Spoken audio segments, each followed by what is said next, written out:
سورۃ الانعام کی آیت نمبر 145۔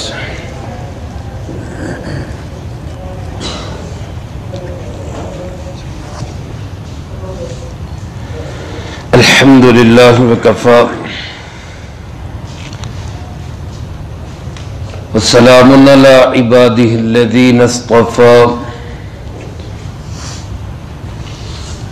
خصوصاً على سید الرسل وخاتم الانبیاء وعلى آلہ واصحابہ الاتقیاء اما بعد فاعوذ باللہ من الشیطان الرجیم بسم اللہ الرحمن الرحیم قل لا أجد فيما أوحي إلي محرما على طاعم يطعمه إلا أن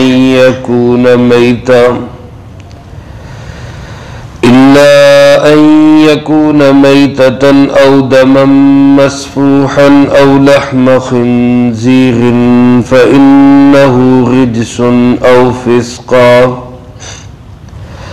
أهل لغير الله به فمن اضطر غير باغ ولا عاد فإن ربك غفور رحيم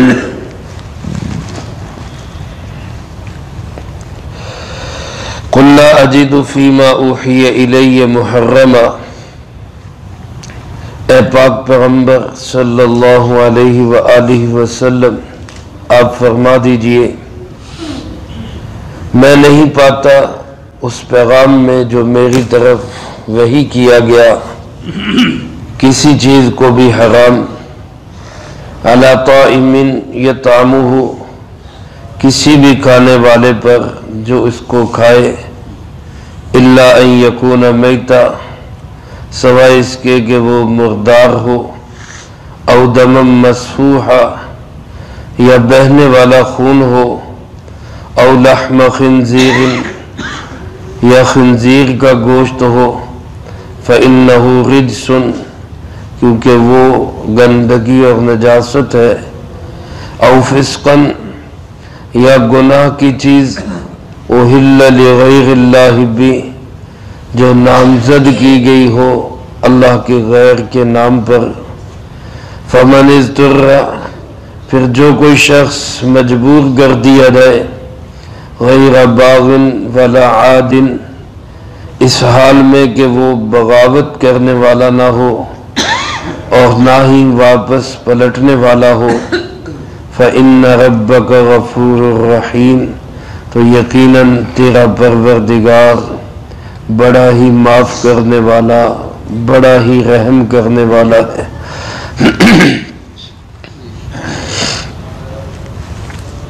اس سے پہلی آیات مبارکہ میں بلکہ 2 رکوع سے تقریباً ان چیزوں کا ذکر ہے جن کو عرب کے معاشرے میں دور جاہلیت میں لوگوں نے خود اپنے آپ پہ حرام کر لیا تھا، خود ساختہ چیزیں۔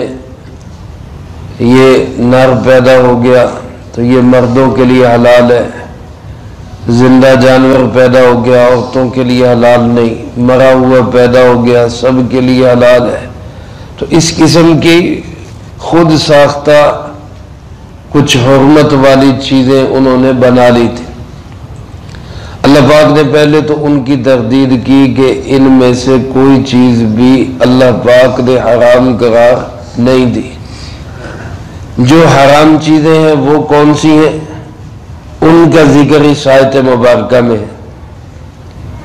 4 بڑی بڑی چیزیں جو محرمات ہیں اور ہمیشہ سے حرام رہی ہیں، ہر شریعت میں حرام رہی ہیں، ان 4 کا ذکر ہے۔ ان 4 چیزوں کا ذکر سورۃ البقرہ کی آیت نمبر 173 میں بھی ہے، اور انہی 4 حرام چیزوں کا ذکر سورۃ المائدہ کی آیت نمبر 3 میں بھی ہے، اور انہی 4 چیزوں کا ذکر یہاں سورۃ الانعام کی اس آیت نمبر 145 میں بھی ہے۔ یہ 4 چیزیں، نمبر 1 مردہ جانور جو خود مر جائے، نمبر 2 جانور کو جب ذبح کیا جاتا ہے تو اس سے جو خون بہہ کر نکلتا ہے، یہ بہنے والا خون، نمبر 3 خنزیر بما اپنے تمام اجزاء کے بالخصوص گوشت کے، اور نمبر 4 وہ جانور یا وہ چیز جس کو غیر اللہ کے نام پہ نظر اور نیاز کیا جائے۔ یہ 4 چیزیں مستقل حرام ہیں۔ یہاں جو اس کا بیان ہے، یہاں اس کا بیان اس انداز میں ہے کہ گویا یہی 4 چیزیں حرام ہیں اور کوئی چیز حرام نہیں۔ آیت کے الفاظ پہ اگر غور کریں تو بظاہر یہ معلوم ہوتا ہے کہ یہاں حصر ہے۔ قُلْ لَا أَجِدُ، اے پاک پیغمبر صلی اللہ علیہ وسلم فرما دیں کہ میں اس کے علاوہ اور کسی چیز کو حرام نہیں پاتا۔ اس سے تو معلوم ہوتا ہے کہ یہ 4 چیزیں ہی حرام ہیں اور کوئی حرام نہیں۔ حالانکہ سورۃ مائدہ کی آیت نمبر 3 میں ہی ان 4 کے بعد اور حرام چیزوں کا بھی ذکر ہے۔ وَالْمُنْخَنِقَةُ وَالْمَوْقُوذَةُ وَالْمُتَرَدِّيَةُ وَالنَّطِيحَةُ وَمَا أَكَلَ السَّبُعُ إِلَّا مَا ذَكَّيْتُمْ، جو جانور گھٹ کے مر جائے، جو جانور کسی تیر کے لگنے سے مر جائے، یا اسی طرح جو جانور زخمی ہو کر مر جائے، تو وہاں ان کا بھی ذکر ہے۔ اور اس کے علاوہ بہت ساری چیزیں حرام ہیں، جنگلی درندے حرام ہیں، اسی طرح گدھے کا گوشت حرام ہے، بلی کتے کا گوشت حرام ہے۔ یہاں تو ان کا ذکر نہیں ہے، تو اس آیت سے مفہوم یہ ہوتا ہے کہ اس کے علاوہ کوئی اور چیز حرام ہی نہیں۔ تو علماء نے اس کے کئی جواب دیے ہیں، 2 ذرا سمجھنے کے قریب ہیں، میں وہ عرض کر دیتا ہوں۔ پہلا جواب تو یہ کہ یہاں جن 4 چیزوں کا ذکر ہے وہ ہے دستور کے مطابق۔ حضرت شاہ عبد القادر رحمۃ اللہ علیہ نے اس کو یوں لکھا ہے کہ دستور کے مطابق یہ 4 چیزیں حرام ہیں۔ عرب کے لوگوں نے جو خود ساختہ چیزیں حرام قرار دی ہیں وہ حرام نہیں ہیں۔ اور دوسرا جواب یہ دیا گیا ہے کہ باقی چیزوں کو تو عرب کے لوگ بھی حرام سمجھتے تھے، جن حرام چیزوں کو عرب کے لوگ حلال سمجھتے تھے ان 4 کا اللہ نے ذکر کیا کہ جن چیزوں کو تم حلال سمجھ رہے ہو یہ اصل میں حرام ہے، اور جن کو تم حرام سمجھ رہے ہو وہ حلال ہے۔ تو گویا جو انہوں نے خود حرام قرار دی ان کی حلت بیان کی گئی کہ ان میں کوئی حرمت نہیں ہے، اور جن چیزوں کو وہ حلال سمجھتے تھے ان کو حرام قرار دیا گیا کہ یہ ہے اصل حرام، جن چیزوں میں تم مبتلا ہو۔ تو عرب کے لوگ مرے ہوئے جانور کو کھا جایا کرتے تھے، یا اس لیے ساتھ یہ لفظ علی طائم یطعمہ، کسی کھانے والے پر جو اس کو کھائے، یعنی یہ 4 چیزیں ایسی تھی جن کو عرب کے لوگ کھایا کرتے تھے، اس لیے اللہ پاک نے خاص طور پہ ان 4 کا ذکر کیا۔ مرے ہوئے جانور کی تو بات الگ ہے، وہ تو زندہ جانور سے بھی گوشت کا پیس اتار لیتے اور کہتے کہ یہ کوئی حرام نہیں، ٹھیک ہے، کھڑا جانور ہے، زندہ جانور ہے، اس کی ران سے گوشت کاٹ کے نکال لیا، اس کو کھا لیا، باقی زخم پہ دوائی وغیرہ لگا کے پھر ٹھیک کر دی۔ اب یہ کس قدر حماقت اور احمقانہ پن اور جانور کے لیے کس قدر اذیت اور تکلیف کی بات ہے۔ تو اللہ پاک فرماتے یہ ہے اصل میں حرام، جو جانور خود مر جائے، شرعی طریقے پہ اس کو ذبح نہ کیا گیا ہو اور وہ اپنی موت مر گیا، گر کے مر گیا، ٹکر لگنے سے مر گیا، کسی اور طریقے سے مر گیا، یہ جانور حرام ہے، میتہ ہے، مردار ہے، حدیث پاک میں آتا ہے رسول اللہ صلی اللہ علیہ وآلہ وسلم نے 2 مردہ چیزوں کو حلال قرار دیا، باقی جتنی مخلوقات ہے جو مر جائے وہ حرام ہے، حلال جانور بھی، جو حرام ہے وہ تو حرام ہے ہی، حلال جانور بھی مر جائیں تو وہ حرام ہو جاتے ہیں، لیکن 2 کو فرمایا کہ یہ مر بھی جائیں تو پھر بھی حلال ہے۔ ان میں سے ایک فرمایا السمک مچھلی، اور دوسرا فرمایا والجراد ٹڈی۔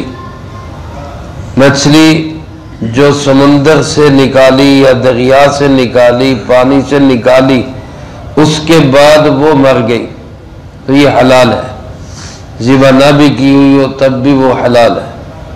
لیکن اگر کوئی پانی کے اندر مچھلی مر گئی تو وہ حلال نہیں ہے، یہ یاد رکھیں مسئلہ۔ اور پانی کے اندر جو مچھلی مرتی ہے اس کی نشانی یہ ہے کہ وہ پانی میں الٹی ہو جاتی ہے، اس کو کہتے ہیں سمک الطافی۔ جو مچھلی پانی کے اندر الٹی ہو جائے اس کا مطلب وہ پانی کے اندر ہی مر چکی ہے، وہ حلال نہیں ہوگی۔ ہاں پانی سے نکالی اس کے بعد وہ تڑپ کے مر گئی، اس کو ذبح نہیں کیا تو وہ مری ہوئی مچھلی بھی حلال ہے۔ اور دوسرا ایک پرندہ چھوٹا سا جیسے جس کو ہم ہیلی کاپٹر کہتے ہیں، اس قسم کا پرندہ جو فصلیں خراب کرتا ہے، کچھ سال پہلے پاکستان میں بھی آئے تھے، چھوٹے چھوٹے وہ پتنگے سے ہوتے ہیں، اس کو آپ نے فرمایا کہ یہ ذبح کیے بغیر بھی حلال ہے۔ اس کے علاوہ باقی جو بھی مرا ہوا جانور ہے وہ حرام ہے۔ دوسری چیز فرمایا گیا کہ او دمن مسفوحا، بہنے والا خون، جانور کے گردن پہ جب چھری چلائی جاتی جو خون خود نکلتا ہے، اور ذبح کرنے کا طریقہ بھی یہی کہ چھری چلا کے اس کی 3 یا 4 رگیں کاٹ کر، 2 خون والی، سانس والی اور خوراک والی، یہ کاٹ کر اس کو چھوڑ دیا جائے، اس کا خون نکلنے دیا جائے۔ کہ جتنا خون نکلتا جائے گا گوشت اتنا پاکیزہ، حلال، صاف اور طیب ہوتا جائے گا، کیونکہ جب جانور کا خون نہیں نکالا جاتا تو وہ خون گوشت کے ساتھ رچ مچ جاتا ہے، تو پھر گویا کہ جس طرح خون میں حرمت ہے گوشت میں بھی حرمت پیدا ہو جاتی ہے۔ تو خون نکل جائے، وہ جو بہنے والا خون ہے وہ حرام ہے۔ عرب کے لوگ اس کو بہترین مشروب سمجھ کر پیا اور پلایا کرتے تھے، اسی وجہ سے ان کے اندر درندگی تھی، اسی وجہ سے ان کے اندر جنگجوانہ چیزیں تھی، قتل و غارت گری بھی یہی وجہ تھی۔ آج کل مجھے کسی نے بتایا کہ لاہور کے اندر بڑے ہوٹل ہیں اور وہاں پر باقاعدہ خون آلود گوشت بھون کر دیا جاتا ہے، یعنی جانور باہر سے آتے ہیں اور ان کو ذبح نہیں کیا گیا ہوتا، کرنٹ سے یا جھٹکے سے مارا گیا ہوتا ہے، اور وہی ان کا خون آلود گوشت لوگ بڑے شوق سے کھاتے ہیں۔ اسی کا نتیجہ ہے کہ درندگی ہے، ہمارے اندر بھی برداشت کم ہو گئی، لڑائی جھگڑے زیادہ ہو گئے، اور ایک دوسرے سے قتل و غارت گری ہے۔ اللہ ہم سب کی حفاظت فرمائے۔ تو یہ خون جو بہنے والا ہے یہ خون بھی حرام ہے۔ تیسری نمبر پہ فرمائے لحم خنزیر فإنه رجس، خنزیر کا گوشت کہ یہ گندگی ہے، یا اس کے لحم کا ذکر ہے کیونکہ ظاہر ہے کھایا گوشت ہی جاتا ہے، ورنہ علماء نے لکھا ہے کہ خنزیر اپنے تمام اجزاء کے ساتھ حرام ہے۔ باقی حرام جانور بھی ان کے اجزاء استعمال کیے جا سکتے ہیں، مثلا ہاتھی حرام ہے، اس کے دانت سے بہت ساری چیزیں بنائی جاتی ہیں، یا اسی طرح چیتا حرام ہے لیکن اس کی کھال کو لوگ استعمال کرتے ہیں اور کیا جا سکتا ہے اگر اس کو پاک کر لیا جائے۔ لیکن خنزیر کے جسم کا کوئی بھی حصہ وہ استعمال کے لائق نہیں، وہ گندگی ہے، وہ نجاست ہے، وہ مکمل حرام ہے۔ اور چوتھی چیز فرمایا فسقن اہل لغیر اللہ بھی، وہ گناہ کی چیز جو کسی غیر اللہ کے لیے نامزد، یہ جناب 11ویں شریف کا ہے، اور یہ بابا جی کی سانک ہے، اور یہ کنڈوں کی رسم ہے، یہ فلانے پیر کا ہے، یہ فلانے دربار کا ہے۔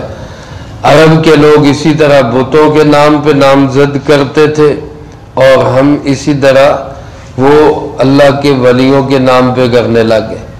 تو جس طرح وہ حرام ہے اسی طرح یہ بھی حرام ہے۔ کوئی بھی نظر، نیاز، قربانی، ذبح ہوگا تو صرف کس کے نام پر؟ اللہ کے نام۔ جو غیر اللہ کے نام پہ ہوگا وہ سب فسق ہے، وہ سب حرام ہے۔ فرمایا یہ 4 چیزیں جو عرب کے معاشرے میں بڑی کثیر تعداد میں پائی جاتی تھی اور حلال سمجھی جاتی تھی۔ میں قرآن کے پیغام میں اللہ کے محبوب علیہ السلام فرما رہے، اللہ پاک فرما رہے کہ آپ فرما دیں میں قرآن کریم میں اور پیغام الہی میں تمہارے اندر موجود جو چیزیں ہیں ان میں انہی چیزوں کو حرام سمجھتا ہوں۔ پھر اللہ پاک کی شفقت دیکھیں، رحمت دیکھیں۔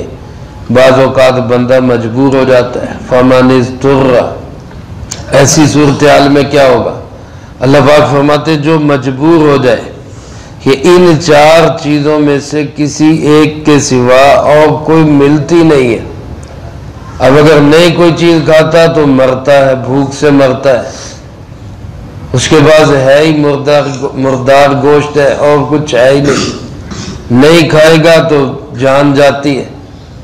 تو اللہ پاک نے اجازت دی اگر ایسی صورتحال ہو، مجبوری ہو، تو 2 شرطوں کے ساتھ کھانے کی اجازت ہے۔ پہلی شرط یہ کہ غیر باغن، بغاوت دل میں نہ ہو، اللہ کے حکم کو توڑنا مقصود نہ ہو۔ دوسرا ولا عادن، ایک دفعہ کھا کر جب اتنی قوت ہو گئی کہ اب مرے گا نہیں اور نہ کھائے، لذت کے لیے نہ کھائے، مزے کے لیے نہ کھائے، اب اتنی کہ جس سے زندگی باقی رہ جائے، اگر اتنی وہ استعمال کر بھی لے گا تو اللہ بڑا ہی بخشنے والا، بہت ہی رحم کرنے والا ہے، کوئی مسئلہ نہیں ہوگا۔ میرے محترم دوستو، یہ جو چیزیں ہیں یہ ہے اصل حرام۔ آج صورتحال ہمارے معاشرے کی بن گئی، جو اصل حرام چیزیں ہیں ان کو تو ہم اہمیت نہیں دیتے، اور جو حرام نہیں ہے ان کو بڑی اہمیت دیتے ہیں کہ جناب اس سے بچنا ہے، اس سے بچنا ہے۔ ہماری صورتحال وہی ہو گئی کہ حضرت عبداللہ ابن عمر رضی اللہ تعالیٰ عنہ کے پاس کوفہ کا رہنے والا ایک آدمی آیا اور آ کے کہنے لگا کہ جی احرام کی حالت میں اگر کوئی مچھر کو قتل کر دے تو اس کا کیا حکم ہے؟ احرام کی حالت میں کوئی مچھر کو مار دے تو اس کا کیا حکم ہے؟ حضرت عبداللہ ابن عمر رضی اللہ تعالیٰ عنہ فرمانے لگے اس کوفی کو دیکھو کہ انہوں نے نواسہ حسین کو شہید کر دیا، خاندان اہل بیت کو خاک و خون میں مبتلا کر دیا، اللہ کے نبی علیہ السلام کے خاندان کو قتل کرتے ہوئے، شہید کرتے ہوئے ان کو کوئی خوف نہیں آیا، اور مچھر کا مسئلہ پوچھ رہے ہیں، مچھر کا مسئلہ پوچھ رہے ہیں۔ یہی صورتحال ہماری بن چکی، جو چیزیں شریعت میں اصلاً حرام ہیں ان سے بچنے کی تو کوشش نہیں کرتے، اور جو چھوٹی چھوٹی چیزیں ان سے اپنے آپ کو کہتے ہیں جی ہم نے بچنا ہے، اور اس کو کہتے ہیں جی یہ بڑا متقی آدمی ہے۔ سود کھانے سے بچتے نہیں، رشوت سے بچتے نہیں، اور کہتے جی نہیں یہ نہیں کھانا جی یہ حرام ہے۔ تو ہمیں جو شریعت کی پابندی ہے یہ سب سے بڑی توحید ہے۔ حضرت شاہ ولی اللہ رحمۃ اللہ علیہ فرماتے سب سے بڑا شرک یہ ہے کہ شریعت کی مخالفت کی جائے، تو سب سے بڑی توحید یہ ہے کہ شریعت کی پابندی کی جائے۔ اللہ مجھے آپ کو سب کو قانون شریعت اور اللہ کے نبی علیہ السلام کے لائے ہوئے دین کو زندگی میں لا کے دوسروں تک پہنچانے کی توفیق عطا فرمائے۔ اللہم لک الحمد کما ینبغی لجلال وجہک وعظیم سلطانک، اللہم لا احصی ثناء علیک انت کما اثنیت علی نفسک، اللہم لک الحمد کما انت اہل، صلی علی محمد کما انت اہل، وافعل بنا ما انت اہل، فإنک اہل التقوی و اہل المغفرہ۔